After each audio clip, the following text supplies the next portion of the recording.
Durant els primers dies de l'Islam a la Meca, els incrèduls van desafiar el profeta Muhammad, la pau sigui amb ell, per realitzar un miracle per demostrar la seva profecia. En resposta al seu desafiament, el profeta va suplicar a Allah una nit. Per voluntat d'Allah, es va concedir un senyal meravellós a la nació. La lluna, aquell orbe brillant tan brillant, es va dividir en dues parts diferents.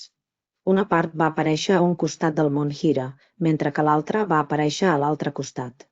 Els incrèduls van veure aquest esdeveniment miraculós amb els seus propis ulls, però van rebutjar la veritat. L'esdeveniment és esmentat en el Corà en la sura Al-Qamar. L'hora s'ha apropat, i la lluna s'ha dividit en dos. I si veuen un miracle, es desvien i diuen: és màgia. Per als creients, la divisió de la lluna va ser un gran miracle, un recordatori del poder i la gràcia d'Allah. Segueix sent un testimoni fins avui del gran poder d'Allah i el seu missatger. I la importància de la fe.